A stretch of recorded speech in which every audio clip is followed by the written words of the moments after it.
You all set? Okay. Okay, I just Yeah. Do you want started. me to do the talking Yeah, or do you want to do it? I just started the stream, just so you know. Um, Oh, hey. so we're on Facebook and YouTube and LinkedIn. I'm gonna check the links right now, but I will open the. You think I should open the room right now? Okay, here we go. We're opening the room.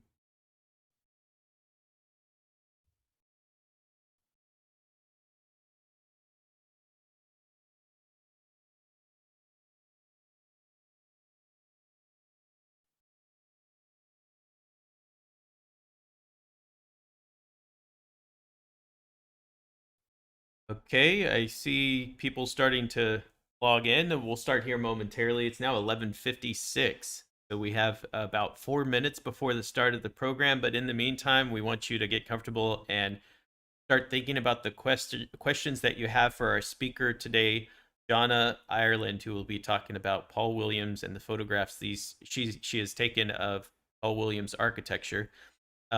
If you have a copy of the book, it helps to have it, but it's not necessary for the book club program. We will be going over um, sort of Q&A around 45 after the hour, depending on how our conversation goes. But the latest we will be finishing today will be 1 p.m. It helps to ask your questions early and often, so you can use the Q&A box by clicking on Q&A, typing in your question. If you see a question in the Q&A box as an attendee that you would like Janna to address, feel free to click the thumbs up button next to that question. That allows us to look at the questions that are most requested and then ask those first. And also, if you have any issues or any questions for us from CPF, you can always use the chat box. We'll keep an eye on the chat box there. If you have any issues with Zoom, you can jump over to YouTube or Facebook Live. You can just search for California Preservation Foundation on either of those platforms, and you can find the free live stream on our video channels for those. We'll start here in about 3 minutes.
Okay, I see a few more people logged in. We'll start here momentarily. We have about a minute left before the start of the program, but in the meantime, wanted to remind you that you can use that Q&A box to ask us any questions that you'd like us to present to our speaker today.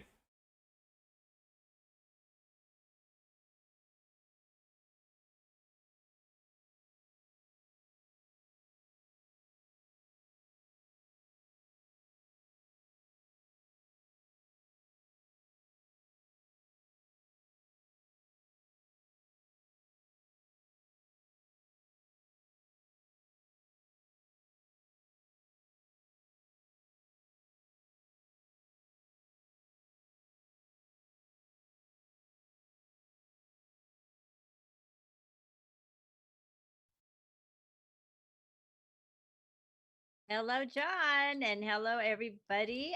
This is Chris Madrid French. I'm Director of Development at California Preservation Foundation, and right next to me is. John Haber. I am the Field Services Director for CPF. And welcome to our first program of 2022. We're very excited to welcome everybody back. I see we have 20 attendees in our room, and we are also broadcasting live to Facebook, YouTube, and LinkedIn. So if you have any comments, you can post those. And John is going to be monitoring those platforms, right, John? That's right. Yeah. So if you have any questions, we do encourage you to use the Q&A box if you're in the room right now. So you just click on that Q&A symbol. In the Q&A box, you'll see any questions that pop up as an attendee. And if you see a question that you really want to be addressed during the Q&A session at the end, all you have to do is click the thumbs up symbol next to that Q&A button, or next to the question that's being asked, and we will ask questions in the order that they're most requested. So you can use that thumbs up symbol. Our program today is an hour in length, part of our book club series. So we ask that you ask those questions early, so that we can take care of them as soon as we are able. And Chris, do you have anything else to add?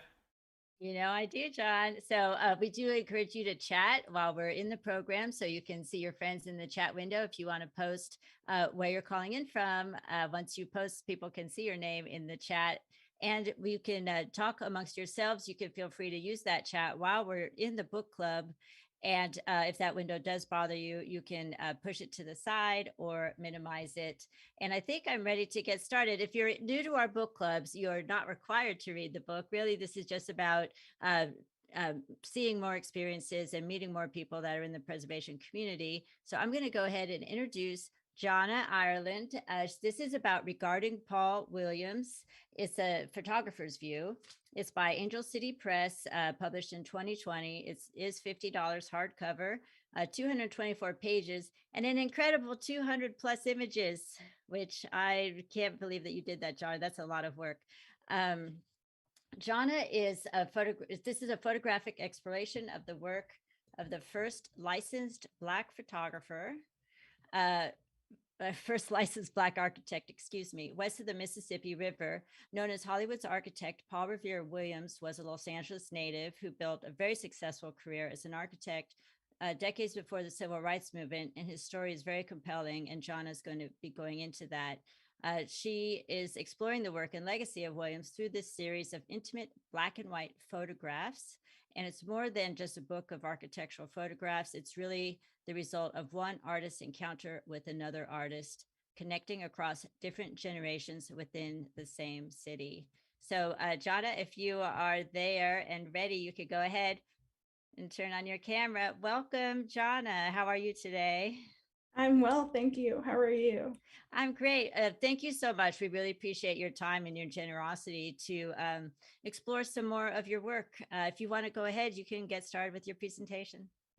Thank you. Good afternoon, everyone. Thank you for being here today during lunchtime on this Thursday. I am here at home. I was supposed to be out in my studio working, but one of my children has been quarantined because his preschool class was exposed to COVID.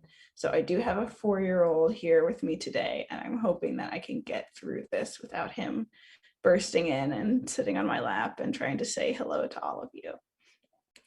So as you just heard, I will be talking about my book. I'll be talking about my project about Paul Williams, which I've been working on for several years now. And I'm excited to take your questions and hear any thoughts about it.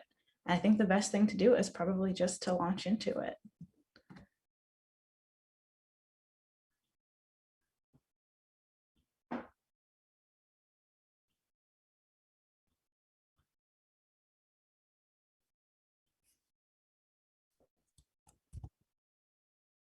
So this is the introduction to my book, which seems like the most effective way to kind of organize my thoughts about this, because I've already done all of that organizing and writing the text. The essay is called The Architecture of an Icon. For the past several years, I've been photographing buildings designed by Paul Revere Williams, the legendary Los Angeles architect who practiced for 50 years and planned nearly 3,000 buildings. He was the first Black certified architect west of the Mississippi and the first Black member of the American Institute of Architects. In 2017, 37 years after his death, 44 years after his retirement, and 95 years after his induction to the American Institute of Architects, Williams became the first Black architect to win the AIA Gold Medal, one of the highest honors in the field of architecture. My study of Paul R. Williams began in the summer of 2016, when Barbara Bester, a renowned architect in her own right, asked if I would be interested in photographing some of his buildings. She had gotten my name from my former professor, the exceptional photographer James Welling. I jumped at the chance, even though Barbara was a stranger, Williams's name was only vaguely familiar, and my knowledge of architecture was limited to a brief elective unit on Greek columns in 6th grade.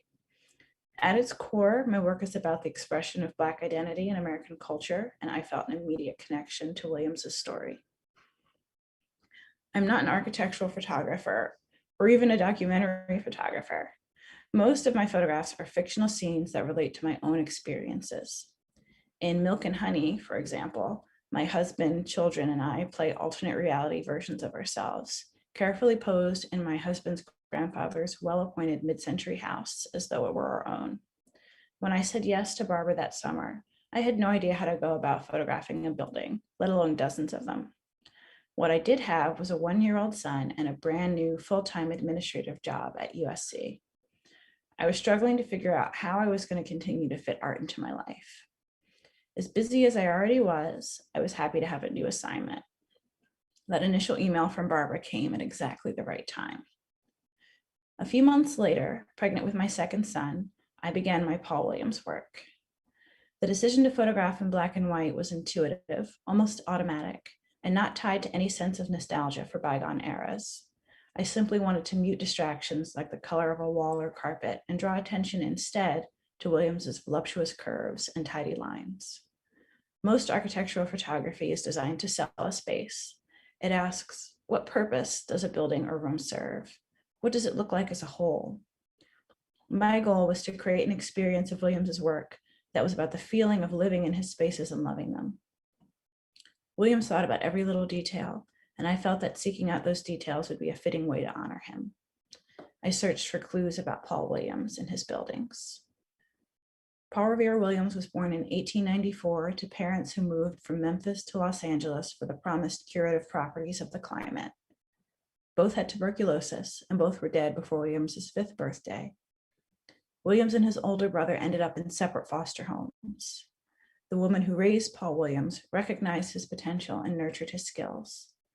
His artistic talents distinguished him from his peers throughout his childhood, and he began his study of architecture as a teenager. When Williams was in high school, a teacher advised him that he'd never succeed as an architect. Black people wouldn't be able to afford to hire him, and white people wouldn't deign to. This conversation was a major event in Williams's young life. By his own account, it had never occurred to him that race would complicate his professional choices. At this moment, many young people would have abandoned their dream, as I very nearly did in a similar moment during my own high school career, 90 years later at the Philadelphia High School for Creative and Performing Arts. In my senior year, the teacher told me that I shouldn't apply to New York University, the school I'd fallen in love with, because it wasn't a place for people from humble beginnings. For a while, I believed him. The weight of a few words from an adult can be unbearable for a child. As Williams told it, his teacher seemed to think he was doing an unduly ambitious kid a favor by bringing him down to earth. I believe my own teacher thought he was doing the same. In both cases, the discouragement ultimately acted as a catalyst, not a deterrent. When I stopped being heartbroken, I was livid. I was 17 years old and at the top of my class. Who was this man to tell me I was overreaching? I sent in my application at the last minute and I went to NYU. Williams emerged from his own crisis with his commitment to architecture redoubled, his childlike ambition transformed into an adult iron will to succeed. In I Am a Negro, his 1937 essay for American Magazine, Williams wrote of the drive that propelled him through the early years of his career. I wanted to vindicate every ability I had. I wanted to acquire new abilities. I wanted to prove that I, as an individual, deserved a place in the world. Williams went on to design municipal buildings, banks, churches, hospitals, motels, university halls, secondary schools, funeral homes, public housing projects, celebrity estates, and thousands of family homes. If you've ever spent an afternoon driving around Los Angeles, you've seen a Williams building or two. Williams' story is one I believe only could have taken place in Los Angeles. When he began his work as an architect in the 1910s, much of the Los Angeles we know today was a collection of dirt roads, farms, and oil fields. He officially opened his own office in 1923, right as the population of Los Angeles County reached 1 million. The booming city had three factors that allowed him to flourish: lots of money, lots of land, and a handful of wealthy white people, liberal or desperate enough to commission a young Black architect. Subtract any one of those factors, and his big story would shrink until it disappeared. Hancock Park provides a good example of how Williams's career developed. The neighborhood was established in the early 1920s while Williams was busy setting up his solo practice. He was given a chance to prove his worth with a series of commissions in this neighborhood, though he could not have built his own home there. Hancock Park was protected by a 50-year restrictive covenant, ensuring that the only non-white people who could call it home were live-in servants. This was true of many of the cities and neighborhoods where Williams did his early work. After years of violence, LA's restrictive covenants were a kinder, gentler way to keep neighborhoods white. With these genteel restrictions in place, homeowners could take comfort in the knowledge that the undesirable population would stay where it belonged. Word about Williams's impeccable work spread through Los Angeles's exclusive neighborhoods. In Hancock Park and Flint Ridge and Pasadena and Beverly Hills, one Williams home, and it was important to him that they be thought of as homes, not houses, became two, which became a dozen. By the time he retired in 1973, there were more than 2,000 Paul R. Williams homes in Southern California. Sometimes people who had seen his work and heard his name would come into his office only to be shocked to find that he was Black. Some turned and left, but others stayed out of politeness. For these people, Williams taught himself a brilliant trick. He learned how to draw upside down. A skittish prospective client could be drawn in by the magic of watching the home of their dreams appear on the table in front of them without the impropriety of sitting next to the Black architect. When I began my project, this and other stories about Williams's knack for turning indignities into triumphs intrigued me. How did it feel to design homes in neighborhoods where he wouldn't have been allowed to live? How did he unwind from the incredible stress of having to defer to people who would enjoy the benefits of his brilliance and labor without fully respecting him as a human being? When designing an intimate space for a client too prejudiced to shake his hand, did he view his work as a subversive act or something he had to do to survive? Williams's white contemporaries could find work by way of a signature style and the cult of personality. Williams had to work without ego, shifting to meet each client's demands. The result is a body of work that demonstrates incredible dexterity. Williams designed Monterey colonials and Tudor revivals and modernist bungalows. He could move deftly between historicists and contemporary styles, and often found clever ways to blend the new and the old. He believed in designing to precisely suit the needs of each client and built his reputation by giving even his smallest commissions his full attention. Williams also believed in making good architecture accessible to all. In two books published in the mid-1940s, The Small Home of Tomorrow and its follow-up, New Homes for Today, Williams offered the average American dreaming of building their ideal family home dozens of floor plans to consider. With simple but evocative names like Sunshine Manor, Shangri-La Cottage, The Country Gentleman, and the San Fernando, these plans were designed to be scaled up or down to meet the needs of different families. His work on public housing projects can be linked to his commitment to elevating his community and his belief that everyone deserves a dignified place to live. As the head of a team assembled by the Housing Authority of the City of Los Angeles, Williams planned the Pueblo del Rio housing project in South LA in the early 1940s. In the early 1950s, Williams designed Watts's Nickerson Gardens, which remains the largest housing project in the West. Notably, Nickerson Gardens was a key site in both the Watts Rebellion in 1965 and the Watts Gang Truce, signed on April 28, 1992, the day before the officers who beat Rodney King were acquitted. The fates of Williams's structures vary. An untold number have been remodeled beyond recognition or destroyed. Most exist in a semi-altered state, some slowly run down by time, others well kept with subtle additions and updates. The homes he designed for Frank Sinatra and Dave Chasen were razed, but the First AME Church and the Founders Church of Religious Science are still serving their communities. His Broadway Federal Savings and Loan building burned down in 1992, but his Golden State Mutual Life Insurance building still stands, now the headquarters of the South Central Los Angeles Regional Center. The La Concha Motel in Las Vegas is gone, but its lobby still stands as the visitor center, of that city's neon museum. The long vacant Angelus Funeral Home building in South Central LA has been transformed into an affordable housing development called the Paul R. Williams Apartments. In early episodes of the AMC television show Fear the Walking Dead, Williams's Woodrow Wilson High School building appears as Paul R. Williams High School, a subtle nod from someone involved in the production. Williams's own Lafayette Square home is, at the time of this writing, and at the time I'm talking to you right now, in the process of being faithfully restored to its original glory. I'm happy to report that I'm not the only one doing work about Williams. The Paul R. Williams Project, run by the Memphis chapter of the AAA and the University of Memphis Art Museum, is currently at the forefront of Williams scholarship. Volunteers from the nonprofit organization US Modernist are diligently combing through records, debunking false claims made by dishonest or willfully ignorant real estate agents, hoping to use Williams's name to add value to their properties. Organizations like Esoteric and Save Iconic Architecture spread the word about Williams as part of greater efforts to honor the history of Los Angeles. Royal Kennedy Rogers and Kathy McCampbell Vance's documentary film, Hollywood's Architect, tells Williams' story in detail. The USC School of Architecture and the Getty Research Institute have recently acquired Williams' archives, opening the door for exciting new scholarship and research. And Williams' granddaughter, Karen Elise Hudson, has written books about her grandfather that are invaluable resources for those of us who treasure his work.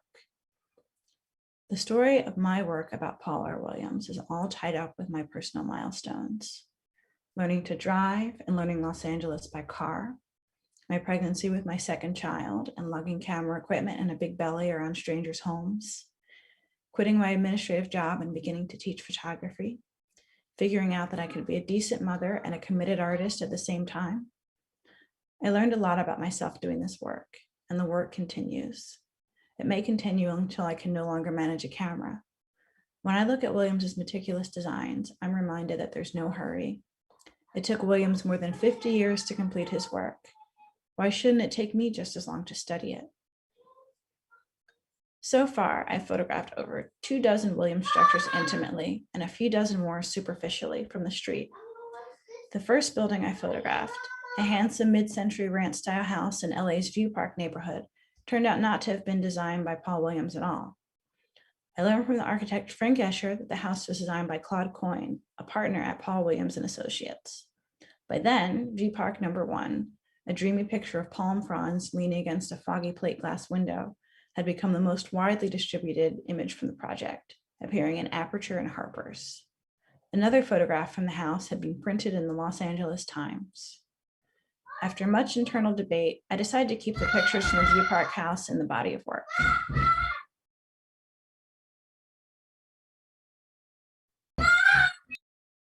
It's okay, Janna. You can go take care of it, and we can. I can just talk to everybody for a minute.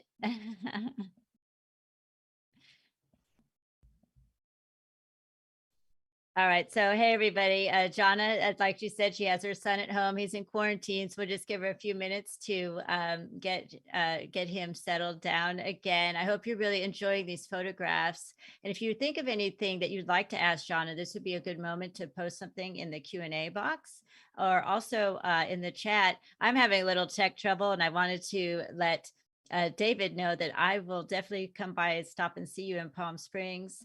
Oh, here she comes. All right.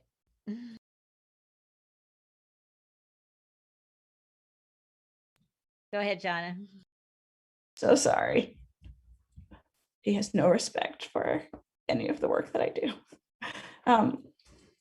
Where was I? Okay, let's start in the next paragraph, see if that's close enough. I continue to be stunned by the generosity of those whose homes I visit. So many people have given me so much of their time and attention. I'm grateful for the hours of labor performed, invisible to me before my arrival. Floors scrubbed, mirrors polished, clutter tucked away. I'm thankful for the people I've come to know, the married pair of movie producers with a breathtaking art collection, the set of kindly Gen X lawyers with 3 kids and some amazing LA punk memorabilia, the college professor with a fascinating background in entertainment and politics, the granddaughter diligently tending to the family home. These people, house proud and justifiably so, welcomed me and let me see how they live. I spent 2.5 years patiently waiting to be granted access to the home Williams designed for himself and his wife, a sleek white international style house that resembles a futuristic riverboat run aground in the middle of Los Angeles. I gained entry to a house once owned by William Holden, later by Denzel Washington, when the current homeowner spied me through a window as I tried to take a clandestine picture from across the street. As soon as I said Paul Williams, his look of suspicion turned to one of warmth and understanding. I have scoured Zillow listings for Williams houses and cold called real estate agents. I've been introduced to property owners via friends of friends of friends. On several occasions, Williams homeowners read about my work somewhere, sought out my contact information, and invited me over. There are sites that turned out to be great disappointments and others that exceeded all expectation. There are also my white whale houses, beauties whose owners I unsuccessfully courted for months. I still hope to get to those someday. It's not the beauty of Williams's work that inspires me, though it does bring me a lot of pleasure. It's the thought of him grinding day after day in this city, patiently building his practice and proving his detractors wrong, that makes me return to his work. My photographs of Williams's buildings are as much a tribute to his labor and persistence as they are a tribute to his talent. I'm proud to live and work in Paul Williams's city. If Williams could become one of the most notable architects of the 20th century here, what can my children become in the 21st? This is a fascinating time to live in Los Angeles, though I suppose that can be said of any moment in the city's history. A city can change so fast. Tracking Williams's work is my way of making sense of this sprawling, fascinating place I call home. Paul Williams was a faithful citizen of Los Angeles who used his abundant gifts to change the face of the city. Los Angeles has changed without him and will continue to change in unknown ways, but his mark is indelible. Los Angeles is known as a city that likes to forget its history, but it will always remember Paul Revere Williams.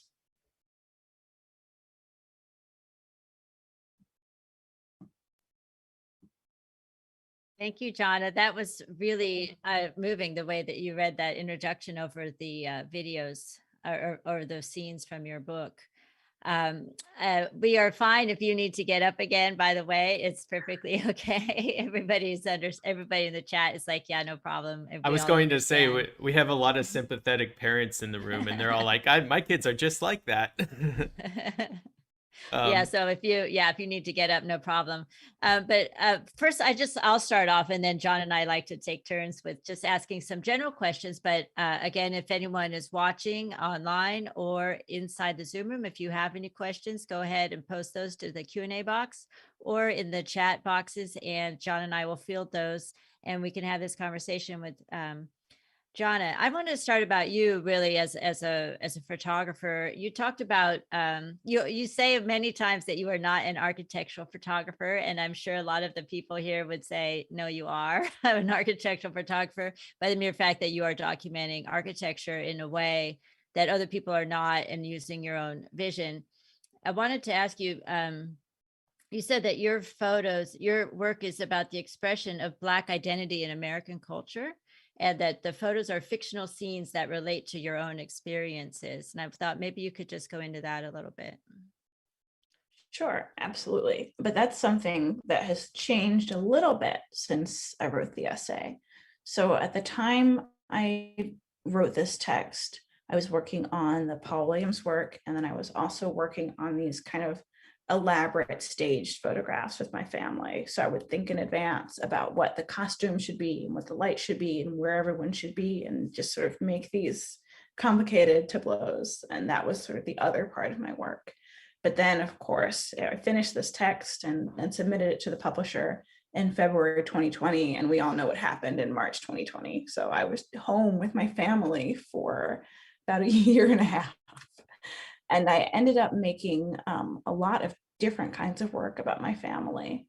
So making more candid pictures that are more about the way that we actually lived. So it's something that I think still fits in with my overall body of work, but is still sort of changing. Am I I think asking a question now? oh, yes, Oh, absolutely. okay. It's my turn, I guess. So, I see a lot of questions on social media as well, and just wanted to mention that the heritage documentation programs in PS, I posted it in the chat box. They posted that there's a whole HABS documentation as well, located at the Library of Congress. So we hope to see more of that, more documentation, um, both from Janna and from other architectural photographers who would like to preserve these places in memory. So, John, a question sort of arises in terms of the pride that homeowners have in their Williams homes. Mhm. Um, and I'm curious, in your experience talking and photographing with a lot of these homeowners, what is what do they like most about Williams' work? What sort of resonates with them? For a lot of people, what happened is they purchased the home and then they really learned who he was and began to take pride in the fact that they had one of these homes and were taking excellent care of it. And I think what people like the most about each house, it really varies. I mean, the whole idea is that so many of them are so different. So there's no one detail that comes up again and again as a favorite. There are multiple favorites, multiple favorite parts of every home, I would say. And you mentioned that, Jonna, in the book a couple times, or also there's an essay in your book. Who is the other author of the essay? Barbara Bester wrote one, and Mhm. Ingela Walhaus Ritter from Woodbury wrote one as well. Right, I was reading that one too. So it was pointed out a couple of times that Paul Williams didn't just specialize in one type or one style, and then he worked in many styles. Do you think that part of that might have been because he was seemed like he was really hustling to get a lot of work, and there might have been some challenges with him, at least initially, to make his name in the world? Do you think part of that was him sort of just being open to any kind of commission, I from think what it you was can see? I think it was a combination of being really open and also just feeling the need to be able to do lots of different things. So and I don't know for sure, but I sense both genuine enthusiasm and a real desire to make sure that he can offer what someone's asking for. Yeah, and to add to Marcy on Facebook is saying that she really likes the circular stairway and circular window in the den, which is a common Williams feature I see in Mhm. a lot of homes. I noticed in your photos as well, just that beautiful curvilinear sort of staircase. I noticed in Williams' own home, he included, are those antelope, or do you know what sort of I think animals they're those? antelope. Wow, they were pretty incredible. Um, so I guess my question for you is, in terms of the type of work that Williams did, he's known for the residential work, right? Um, Yes. but then he also did a number of commercial and public spaces. And in your research and understanding of Williams, do you know which, buildings he was most proud of, or which ones he felt were sort of his mark on the world that he felt people should really appreciate? Hmm. I do not know which ones were his favorites or which ones that he thought were the most impressive. One that don't know for sure, but that I would think that he's pretty proud of is his building for the First AME Church. It was the church he was a member of as a child, continued as a member throughout his life, and then was able to give them this design. So I'd imagine that that brought him a great amount of satisfaction. Again, not knowing, but if I had to guess, I would say that he would put being able to do that for his congregation high on his list. I like that Oh, choice. We CPF held a workshop at the Great Western Mutual Life Insurance Company building, and it was such a stunning structure. Always imagined him saying, "Oh, this is my favorite," but you never know unless I guess there might be some historical documentation somewhere, or some quotes from him. Maybe somebody in the chat has some insight. But Chris, did you have a question? That was I an always important one do. too. Yeah, I just wanted to say very quickly that the Golden State Mutual Life Insurance Building was also something designed for his own community. So I would connect it to that same urge to give back and continue to be part of the community he came from. Right. John, I was going to ask you about your photography and your art. So you went to NYU, as you mentioned in your introduction. Then you went to UCLA, I believe. Is that correct? Yes. And how have you seen that your view of architecture changed from moving from New York City to Los Angeles? How has that changed your art or the way you see architecture? I didn't think about architecture really at all when I lived in New York. It was kind of like moving through caverns all the time. It was just very, very vertical. And then I came here, and the experience of moving through the city is just very different. So instead of being underneath the city, you're moving through in a car and you're looking at the city stretched out in front of you. And I became more interested in the different ways that people lived, just looking at the kind of homes they designed for themselves, and just the way the different parts of the city were set up. And then through this project have just been drawn further and further into the world of Los Angeles architecture, which continues to intrigue me. And there's always exciting new things to learn and people to meet. So I don't know if we're going to be moving into user questions yet or attendee questions. Chris, would you like me to ask one? I didn't know whether we were doing that yet, but I wanted to. Yeah, let's do it. Let's see what other people have to ask. I see a lot here in the Q&A box, so please do keep asking your questions in the Q&A box, and I'll keep an eye on them. But the first one I wanted to ask is really it's on the top of the list here. As far as you know, Janna, are there any definitive maps or lists or inventories? And then I'll add another question to that. Do you know of any Paul Williams tours that you would recommend?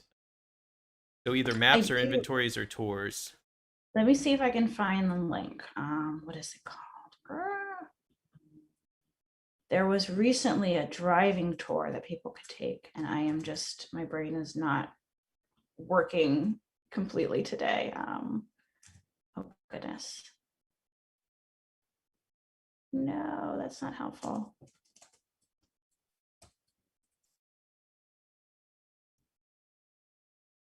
May I share my screen? Yep, go ahead. The Los Angeles Conservancy and NOMA, the National Organization of Minority Architects, organized this Paul Revere Was Here tour. And I think that you can still take this self-guided driving tour with a map. The thing about, I'll put this link in the chat. Yeah, one that'd be great. thing to note is that there are so many different types of buildings and so many buildings, and we're still kind of learning about new ones all the time. So I don't think that there is a definitive list yet. I'm hoping that that's something that comes out of people beginning to get into the Getty archive and really cataloging things in a systematic way. That's I great. want to talk about that too. Yeah, I'll save that question for Chris. I won't take that one from her. But I just wanted to mention that the other day I was looking at Williams architecture, and I noticed that he had a hospital building all the way in Memphis, either Memphis or Nashville, I forget which, is somewhere in Tennessee, and I had no idea it existed. And so I'm sure there are these types of structures all over and he mainly was in California, I guess, but he probably did work outside of the state as well. So I would guess that they're constantly discovering new Williams structures in other places as well, right? I think that that's true. I'll talk about a little more in a few minutes, but I'm doing some work on Williams's projects in Nevada. and the people who are helping me with the project out there keep turning up new information. And I think that that's probably true of a lot of places that he was connected to. I have a question from the Q&A box from Daniel. Have Williams buildings ever appeared in film that you know of? I mean, certainly. I'm trying to think of a good example. You mentioned one in the book where they actually changed the name of the high school. I Oh thought yeah, that in was Fear the Walking interesting. Dead, the Woodrow Wilson High School. I can't think of any, and I watch a lot of films, but let's see. The Somebody Beverly says, Hills Hotel is a great example that oh, well, he yeah. did build in addition to that, and that the writing on the side is his handwriting. So I would say that is an example that That's pretty appears in a lot of prominent. films. That's prominent and recognizable. And he worked on the master plan for the airport. The airport appears in lots and lots of films as an example. I'll try to think of some more. Stephen is putting some in the chat. So there's that. But I do want to ask you real quick about the archives. You mentioned that. So there's a new am I thinking of the right place? Yes, I get mixed up with all the archives. Have you been, are the archives open? Can researchers visit those yet? Or are they still doing accessioning of the Williams archives? I think that they are still working their way through. Mhm. I don't know for sure, but what happened is that because of the pandemic, there was no pandemic safe way for them to get into the archives. So there was a long delay before they could actually begin opening up all of the tubes and cataloging everything. And it's my understanding that that process began pretty recently and that they're still working on it. But don't quote me on that. I'm not involved in what they're doing. I'm just kind of a fan of the work. So they're not emailing me with updates. Okay, I have a trivia question that you may or may not know. So if you don't, I'm sure it's fine, and the person asking the question will be fine. But I'm going to ask it anyways in case somebody in the chat box might know too. Is there any idea why he was called Paul Revere? What's the significance of his middle name? I don't know, but I know that coming out of slavery for a lot of Black families, it was important to have names that spoke to their citizenship, to their right to belong, to their right to be in the country. My last name before I got married was Washington, so it was a name that is very much tied to the founding of this country and saying we belong here too. And I've always thought that naming him Paul Revere Williams was part of that, was part of the same thing, part of saying this child belongs here. He is an American citizen and should have all of the rights of an American citizen. I have no idea what his family would say, and his parents died when he was so young. I don't know if the story survived beyond that. That would be a question for his family, but that's my best guess. I don't know if you mentioned this in your introduction, but Mr. Williams drew his plans backwards or upside down in order to not make his clients uncomfortable. Is that correct? I remember you mentioning this in an earlier presentation you gave. Am I remembering that correctly? Yes, but that's kind of a well-known story about him, that he learned to draw upside down so he could stay on his side of a desk and no one would have to come around and get too close to him. And it was in addition to allowing them to stay separate, was just sort of an amazing thing that he could do. I mean, if you walk into someone's office and they can do that, you'll probably think this person is brilliant. This is amazing. And that would be absolutely right. But it was also, it was part of the showmanship of getting the work once people actually came into the door. That's really testimony to how pervasive the racial prejudices were, I think, at the time, that, that you couldn't even sit next. Some people didn't even accept that kind of proximity. Anyways, I have a question from Dennis who says, are you sharing your story with high school children, or do you also try to inspire and encourage and counter maybe any negative remarks that you might hear about? I read it, I think it was in your introduction, that only 2% of architects are Black. Do you ever come across this and try to encourage, new photographers, new architects when you're out? I speak about it when I can. I've spoken about the work to high school students several times. I'm doing a lecture at a high school next month, I believe. He designed Marina Del Rey Middle School, and I have been trying forever to photograph it and also just kind of work with someone there to do a talk, but for some reason that kept falling through. I do think that, especially for students in Los Angeles, it's a pretty wonderful story that they should all know, whether or not I'm the one telling them. I have a few questions related to somebody asked if you know if he had any buildings in the San Diego area or if you're aware of any. I don't know. I wouldn't be surprised, but getting down there has not been part of my research. Um, and a lot of positive comments here in the questions. Even though they're not questions, I'll just sort of mention them. Everybody loved the storytelling through the images and your photos. And this is sort of my question for you in terms of your work. Um, I know that you worked primarily in black and white, and you mentioned why you did that in the introduction. Um, Now, have you ever considered as a photographer, as an artist, exploring color as a medium, or do you think that detracts from the truthfulness or the actual sort of core of what that architecture is, or do you think it adds to it in certain with certain types of architecture? It really depends on the project and the intentions. A couple of years ago, I photographed a house that he designed in Ojai as a special project for a foundation in Ojai, the Carolyn Glass O'Bailey Foundation. And I photographed it in color. I just kind of wanted to try something different. And I liked the photographs, but I did end up wanting them to be more tied to the black and white photographs. But then if an architect approaches me and wants photographs of a building that they design and those photographs need to be useful for them, it makes sense for those to be in color. So maybe I'll shoot all of them in color and then have a few that are in black and white that are kind of just for me. It's really, there's no right or wrong answer. There's just what feels right to a particular artist at a particular time for whatever the project is. Very interesting. We have another question from the Q&A.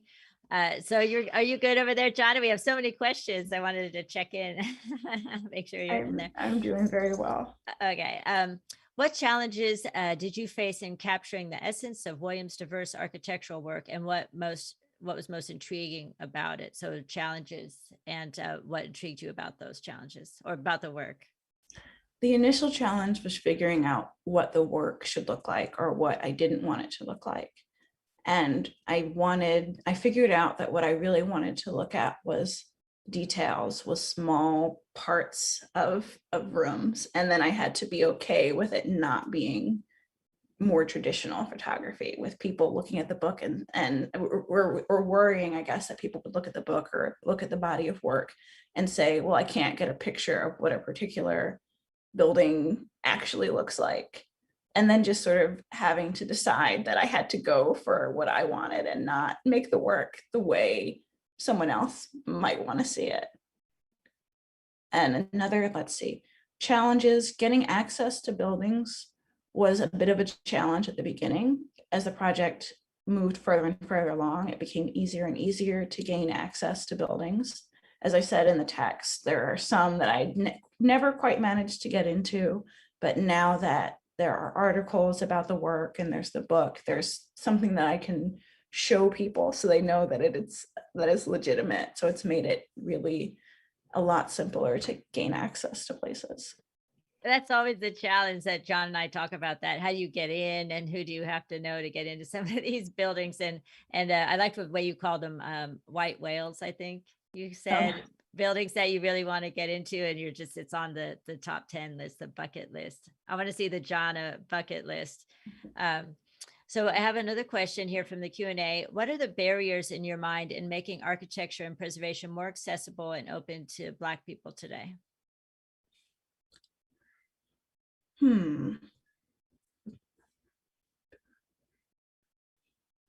I think one challenge is making it clear that there is value in the spaces that Black people live in. that there are beautiful things in Black neighborhoods. A photographer I know named Lee Bay photographs in Chicago. He photographs the south side of Chicago where he grew up. And the whole idea is there's all of this significant architecture here that people aren't looking at and people aren't recognizing. So I want people in the community to see value in this work. And I want people outside of the community to know that it's there and to appreciate it and to bring it into the larger conversation about architecture in Chicago, architecture in the United States, and so on and so on. There's an Instagram account called Hood Mid-Century Modern that goes to a lot of neighborhoods in Los Angeles, neighborhoods in Detroit, Atlanta, to Black neighborhoods all over the United States, and is looking at architecture there. And that is an account that I think has taken off with a lot of people and has made them begin to look at their neighborhoods in a different way. And in terms of the barriers to looking at it in the first place, I mean, what can I say? I'm trying to think of how, I don't know. That's something I would have to think about some more, what I would describe as a barrier. But I would say that the big thing is just not people outside of the communities not recognizing the value is a big barrier. That's a discussion that we've been having, which I think a lot of it might go to integrity. So this notion of integrity that we're looking at, CPF is looking at, the best way to describe it is people say it doesn't look historic.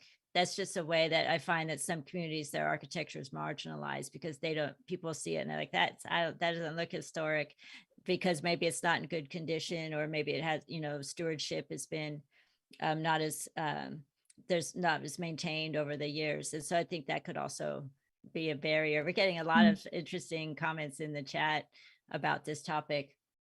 I wanted to mention, since we're sort of talking about this, Janna, that there will be a session in Palm Springs at Modernism Week. And I see some of our Modernism Week friends are actually on this webinar. So I lost my words there for a minute. So this is going to be, I could put the link in the chat. It's called Stories Untold, Black Modernist in Southern California. It is scheduled for February 21st. I believe it starts at 1:30 to 5. It's a 3-part lecture. And I didn't know if you were going to be there, Janna. Maybe not because of your young children, but Paul Williams is going to be part of part 2. And he's going to be talked about. We have Gail Kennard, who's the daughter of Robert Kennard, will be there. And actually, some of us from CPF will be there representing the organization. So I'm going to put the link in the chat if anyone is interested in attending Modernism Week. John, do you want to read another question from the Q&A? Yeah, and a few came in, so I don't know which one to pick first, but the one that I don't pick, I'll send to you, Chris, and you can take it on. But maybe I'll ask the one about photography, because I'm a photographer myself, amateur. But I have a question from Erica. And it's a longer question, so bear with me here. But she wants to see if you can discuss your use of lighting when photographing the interiors of Williams buildings. And she said it seems like you've relied on natural light quite a bit, and how that contributes to the ethereal atmosphere of the images and accentuates the exquisite curves in that architectural detailing. And she was also struck by the inclusion of images of demolished buildings. So she said, she also commented that your photographs are gorgeous, by the way, and thank you for publishing this book. Thank you, Erica. Okay, before I answer Erica's question, Angela, you asked about the Instagram account, and I just posted a link in the chat. Great. In terms of the lighting, I began by bringing lights, and I had this whole plan that I was going to really stage everything carefully. And then when I got to the first house, I thought that the way this actually is so beautiful. I don't want to impose anything on it. I want to look at what's actually here. And I continued to bring the lights for a little while just in case. And then I ended up feeling like I really wanted to look at the lighting that was actually there. something that black and white does, which wasn't not the reason that I did it, but which is helpful, is that it means that you don't have to worry about color temperature. So there are times when I was relying on natural light, but there are other times when maybe I would have to turn on a light in a room or a lamp, or there would be mixed light sources. And the black and white kind of allows all of those to read in a more natural way. And you're not thinking about the different colors and the different light sources. So it is whatever is there. That's the lighting that we're looking at. And that was also another way to, in my mind, distinguish it from the other work that I was doing. I wanted it to feel, not just look different to other people, but feel different to me while I was doing it. Thank you for that. I have a question about the Williams family from Dennis, who says, I attended a couple of lectures by Karen Hudson, granddaughter. Is she still active? She is still active. I happen to know that she is working on some projects. I don't have any details, but I think if you keep an eye out for her name, that it will probably be appearing pretty soon with some new work. And going back to your comment about making sure that the Black community recognizes their own the exceptional work of people like Williams within their own community, there was a question about whether you know of any Black Americans, either artists, musicians, business leaders, anybody who commissioned Paul Williams for architecture. The Golden State Mutual Life Insurance Building is a great example. Several of the homes that I photographed were for Black families. There were churches in the Black community. There are buildings on Howard University's campus. So those are all some examples. Great, thank you. John, what else do we have in the Q&A? I can't see sorry. the Q&A because of a glitch in the system. I'm covering as many as I can here. So following on the Golden State Mutual Life building, I referred to it as the Great Western Mutual Life. I'm not sure why earlier, but following on that, the question was, do you know anything about the current status of the building and if the company is still in business? I understand that it's now taken over, occupied by a nonprofit. Is that right? The South Central Los Angeles Regional Center, at least the last time I checked. Great. It's in great condition. When I was there in 2018, they did a wonderful job of rehabbing it. A lot of the original features in the theater are still there. Did you take, I wasn't able to see, were there photographs in your slides that showed the theater of that structure? There were not. I photographed the outside, but no one ever called me back about photographing the inside. Oh, it's incredible. There's some gigantic murals on each side of the proscenium that are just wonderful, and it's a wonderful theater to have a workshop in, let me tell you. And Yes, so I've been inside, but didn't take any pictures. Oh, maybe somebody will invite you back, I'm sure. And okay, so another question about how many books were written about, I'm not sure if you know this, but there was a question if you know of any particular books that you would recommend that were written about Paul Williams' life and his work. I would recommend Karen Hudson's books. There are a few of those. Some of, I believe at this time they are out of print, but I think that her big book about him might be coming back into print. I don't know for sure. You can track down copies. Angel City Press, my publisher, recently published another book about his work. Let me see if I can find that to add to the chat. And that is yet another thing that I'm hoping comes out of. Actually, there are some people from Angel City Press here. Can Jim or Scott, can you put the link in there? What was I going to say? I completely forgot what I was about to say about the book. I'm sorry. Oh, that one thing I'm hoping comes out of the Getty archive is more people writing books. I think there will be more books very soon. Right now, there aren't that many. So there's room. Anyone who's watching, get writing. Let's get some more books out there. We have a question from Dick. He says, by chance, do you know who gave Mr. Williams his first big break? I do know, and the name is escaping me right now, but one thing he did was work for lots of different kinds of architects. So, for example, there was a landscape architect who took him on and was Wilbur very Cook. helpful in his Is it career. Wilbur Cook? I believe it was Cook. And then the name that I'm trying to think of is, oh gosh, it was a wealthy man who hired him to design a particular house. And that was a big Reginald break. Johnson? Johnson? Steven's posting these in the chat, so I guess he's coaching me. Okay, okay, We thank got a you. very active chat window, Jonna. This is one of the most active chat windows we've ever had. But those are some names that have come up in the chat are Wilbur Cook, landscape architect, and then perhaps Reginald Johnson. And there were some architectural competitions that he won as well, which I think helped him get a good start. And then he was finally reached the AIA status. What is that? Not fellow. He's the first, was he the first African American fellow in the AIA? He was the first member, and then he became a fellow later, and then there was the gold medal. The gold medal long after his death. Wonderful to have that recognition. I think John wanted to ask you what you have coming next, right, John? We were wondering, so we can post some links in the chat window. Yeah, I think it's notable that two first with the AIA gold medal. One was Julia Morgan, the first woman architect, and Paul Williams, the first Black architect to be to receive the gold medal, and they're both Californians. So that says you about it tells you a lot about California. I think we have a question this is our closing question for you. And we'd like, I'm sure everybody in the room is really excited. EL Cord. Sorry. Oh, yeah. EL Cord was another one. And I'll get more into EL Cord in a minute. Sorry. Okay.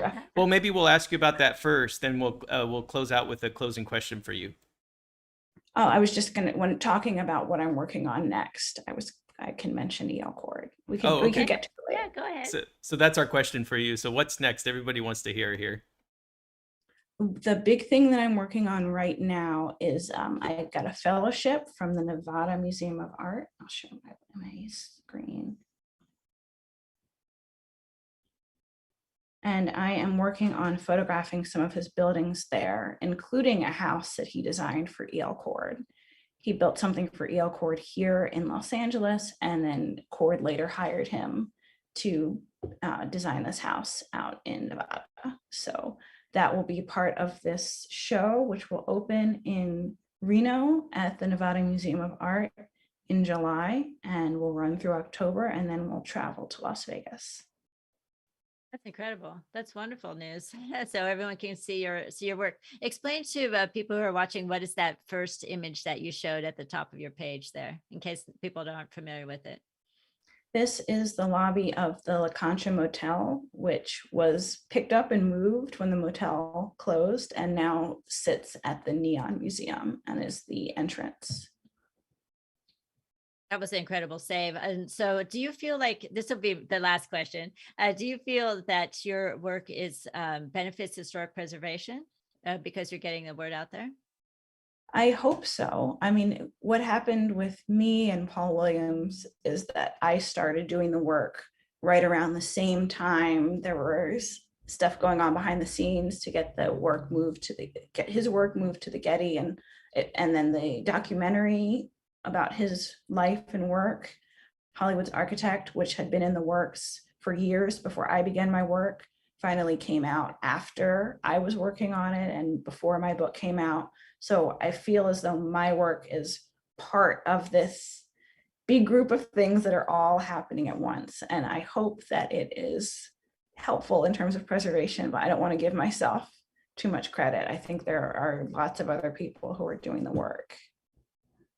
And go ahead, John. I was going to say, as someone who's been to the Neon Museum of Art in Las Vegas, I will say it's the absolute best entrance for any museum I've ever been in. So kudos to Mr. Williams for designing one of my favorite museum entrances as well, even though it wasn't intended as such, essentially in the first place.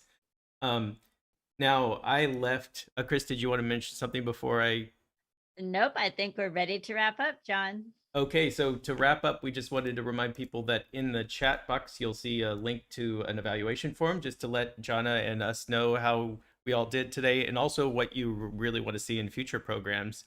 We're trying to get the moderator of Hood Century Modern on, so if he's on right now, or I think it's a group of people, then we hope that they could join us. So anything else, Chris? Yes, I wanted to thank Jonna. We really appreciate your time and sharing your personal stories with everyone. And I can tell that our participants really appreciated it as well because we have so many warm comments in the chat. And I hope we can see more work from you soon. And thank you very much for everything that you've done. Thank you.